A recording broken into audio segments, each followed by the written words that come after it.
everyone. My name is Aaron. This is my innovation project as part of the course PHC 306. So basically, I have implemented a password checker using 8055, and I've used a seven-segment display to display the message good if the password is correct or fail if the password is wrong. So what is 8085? 8085 is a 8-bit microprocessor which was developed by Intel and it is capable of processing 8-bit data. And a microprocessor is basically a small electronic chip, uh, basically an IC which has a lot of transistors packed and it has its own ALU and it can perform arithmetic or logical functions. So it was introduced by Intel in 1976, which was an improvement of the 8080 which they had. So the 8080, if you looked into it, it has three power supplies. One is plus 5 volt, minus 5 volt, and plus 12 volt. But 8085, all it needs is a plus 5 volt power supply.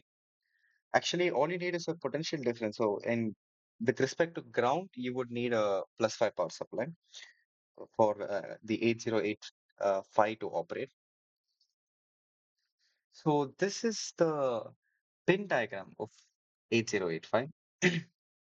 So these two ports which you see, X1 and X2, these are for the clock signals. Okay, so you would input two signals and your clock frequency would be divided by two. So if you were to give 6 megahertz in X1 plus X2, so it would would add both of them and you would individually divide both of them by two and the clock frequency would be 3 megahertz.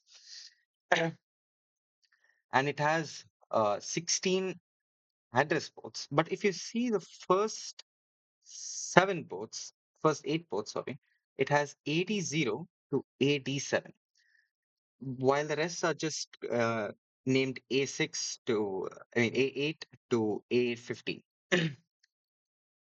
So the reason it's called AD is because the data ports are actually multiplexed with the lower address ports.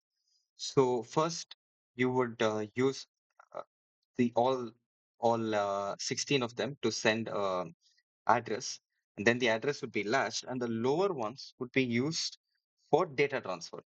So this significantly reduces the space constraint of which one would place on the 8085. And these signals, the RDA and WR, these refers to the read and write respectively. And the bars on top of them actually denote they are operating on active low. So if you give a zero signal, it would be treated as a one signal and vice versa. So along with 8085, we interface it with a device with a 8255 device. So 8255 device is nothing but a programmable interface which is connected to the microprocessor and it provides 24 input or output ports, which is so basically 8085, you see in the previous diagram, it has eight ports. So you would connect your 8255 to these ports, and the 8255 in turn would have 24 ports. So based on the specific modes of operation, like over here we have mode 0, mode 1, and mode 2, you would control the data flow, whether you can do input or output, or you can have something called a handshake mode, so in which there is a verification between the peripheral and the 8085, and so on. So commonly used devices, generally they interface 8255 with the 8085 to enhance its capabilities. Okay. So since I'm using a seven segment display, I would also like to talk about the seven segment display here. So this diagram is that of a seven segment display, and each of these segments are actually LEDs. Okay. And okay, in this code, in the image which I chose, it's mentioned DP here, but actually it's referred to as H here in terms of the code. I'll explain that shortly. So there's a common anode connected, but the cathode depends on the bit value which you would send. Okay. So if this is closed, this would mean a zero. In a sense, I'm operating on active low. So I would connect, if I connect A over here, so this would be zero, and all of these are open, so this would be one, one, one, one, one. So if there is, if and the input format is of this format H G F E D C B A. So instead of this DP, you will have H here. So one, one, one, one, one, one, one, and zero would correspond to the lighting of this line, the A line. So suppose you want to print zero. So zero would be this line, this line, this line, this line, and this line. So it would be A, B, C, D, E, and F. So all of these has to be zero, and everything else has to be one. So you would have here one, one, zero, zero, zero, zero, zero, zero. So that would basically print zero or O. But when you're entering it into the trainer kit of 8085, what you would do is you would convert this 8-bit value to a hexadecimal value, and then you would input it using your trainer kit. So that's how the 7-segment display works.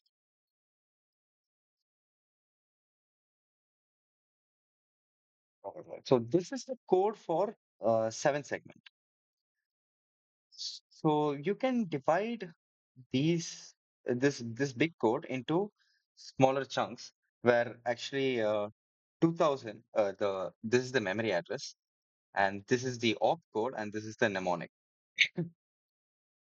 As part of when I was running this experiment, I entered the opcode, but generally it is more convenient to use the mnemonic because it's much easier to remember the mnemonic compared to the opcode.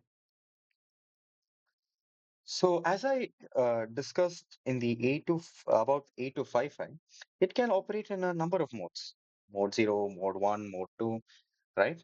So since we are interfacing it with the 8085, we have to specify what mode we are in and what kind of what are the ports acting as. So do we have an input port or an output port? So these two mnemonics, this serves exactly that purpose. So what it's doing is, this is basically a code word which it is sending for the 8255. So what we're doing is we're initializing all the ports as output ports. I mean, obviously we are taking an input through the connected keyboard, but that is not operating through 8255. That is so that trainer kit has an external keyboard port. So it directly takes in serial data through that. So this is just for initialization. And if you see from 2004 to 2016, what we are doing is we are initializing blank space. In a sense, so if I were to just leave the 7-segment as it is, if I were to send some signal, so it would, there is no 00 signal. In a sense, if I were to send some signal to the 8255, and if it would reach the 7-segment, that would be some garbage value, and we would see some garbage value on the screen. So we don't want that. So first we need to clear the display, and then we have to send our data. So actually, when I first performed the experiment, when I connected, it showed some random value. It's a garbage value. So this 2004 to 2016 is basically for clearing the screen, you can say. And 2019 to 201E, this is for the data pointer and the counter setup. Why counter? So what we would do is, when I go to the later addresses, so around 2100, you would see that is where I have encoded my data which I want to display on the 7-segment. So that data, I want to read it. So each of those, so each letter or each excitation, each 7-segment excitation would correspond to an 8-bit data. So I want to read each of this character, and each of this character has 8 bits. So I would initialize a counter first to read all these 8 bits for each particular character, and I would want to traverse each character at a time. So that is basically what is happening from 2019 to 2001. And 2020 onwards, so 2019 to 2001 is actually for individual characters 8 bits count, right? So if I want to read the first value and give it to the first 7 segment display, so I have 4 7 segment displays. I would show the video, be much easier to understand once you see the video. So for each 7 segment, you have data stored and the character stored, and each character would need 8 bit to cause excitation of 8 LEDs connected, correct? So 8 segments connected. So this 2019 to 201E is basically traversing 8 bits of each character. And 2020 is a character fetch. So what you do is you go from the 2020 block, right? So from so 2020 makes you go to the next character. And when I display the video, you would understand. So what we're having is a serial data shift. In a sense, if I want to display good, GOOD, what would happen is you would see D in the first segment, and gradually after the next clock pulse, the D would move to the second, and you would see O in the first, and so on. D would move to the fourth, O would move to the second, third, O again to to the second one, and G to the first one. So that's how you'd see. This is a serial data input, right, in the 7 segment, and it's not a parallel one. So we're making use of a serial shift register. So the 2021 to 2030 is basically doing that. 2033, what it does is it introduces a delay. Like I said, there's a clock pulse, right? So the clock pulse, in a sense, there's a rising edge, let's say. There's a rising edge, and then there's a fall, and there's a rising edge. So this controls that at what rate you want the data to be inputted.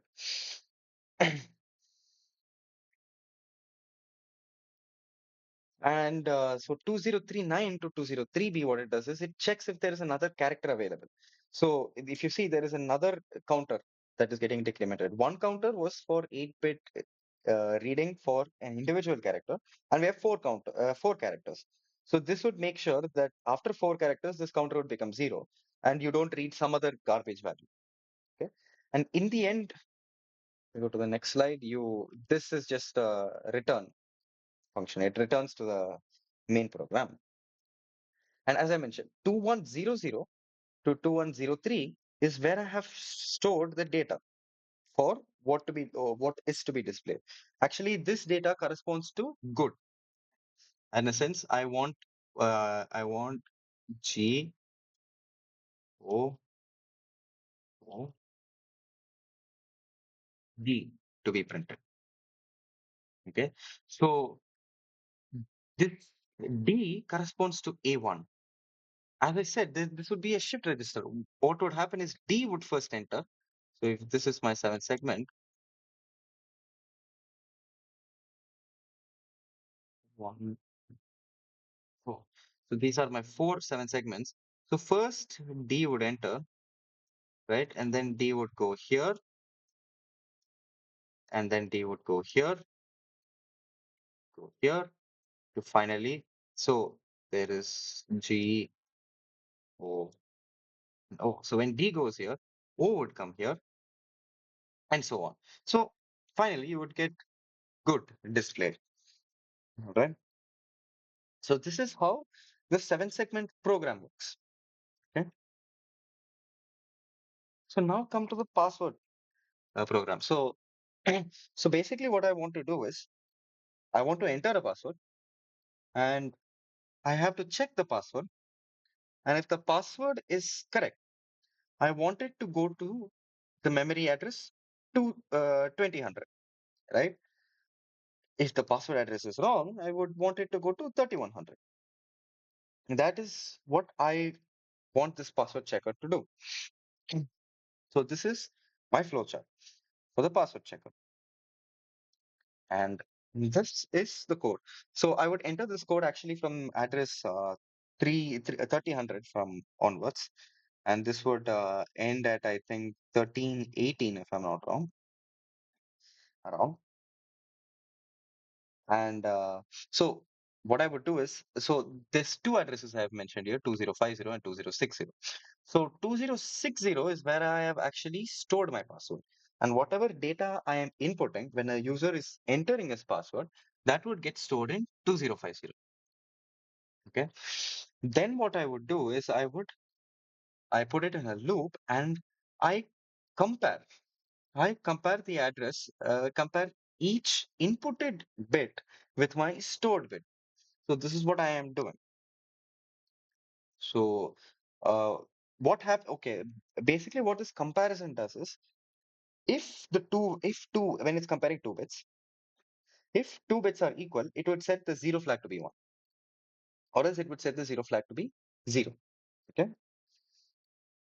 So what this does is it basically jumps when this is not zero. In a sense, if they are not equal at any point, it would jump to here. The address is actually 3100. It would jump here and it would go to the, if you see here, it would go to the wrong option. Okay. Or else it would run in the normal way. It will go here and it will loop back here. And after it loops back, it will come here to jump 2000. In a sense, if it has gone through the loop completely, that simply means one thing. It means the password is correct. So it would go out of the loop and it would jump to 2000. And 2000 is just this code, right? So what would this code do? This code would just print good, right? 3100 onwards, what I have is the same code, but instead of good, it prints fail. So the modifications you would have to do here is instead of starting from 2000, everything would start from 3100, right? And here you have to make some changes because it's 2060, 2006, right? It's going 2006. So instead of 2006, it would be 3106 and it would be 3119 over here. And here it would be 3112 and it will be 311E. And that is the primary change you have to make with this code. And of course, you have to change these values because you don't want it to display good again. And the values for fail, which I entered, was for F, it is 80.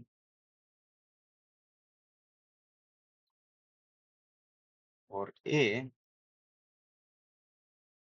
it is 8, 8.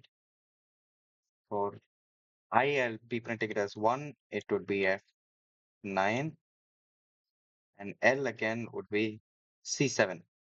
But when I'm entering, I would go from the bottom up approach in a sense. So instead of 3100 over there, it would be 3200. Uh, so 3200, what I would have is I would have C7, 3201, I would have F9, and so on. So it would be a bottom up approach because it's a shift register. L would go first and then so on. So that's how this code works basically. The video.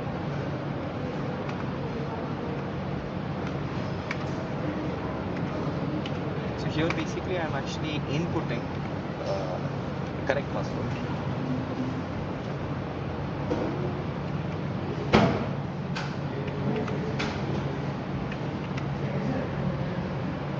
If you see everything is good.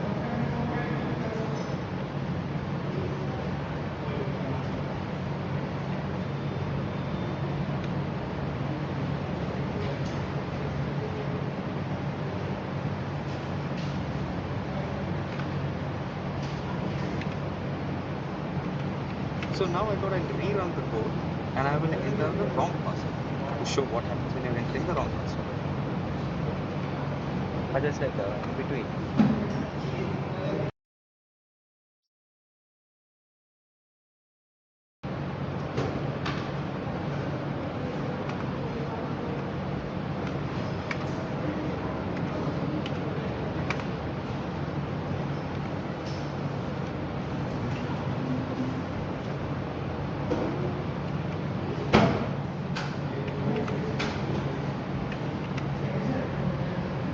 As good as I actually was test running it, so it showed good. But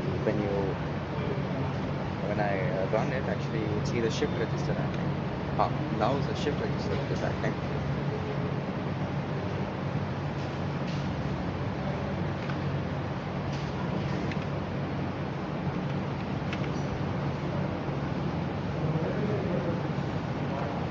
So now I'm rerunning the program and I'm entering a wrong password.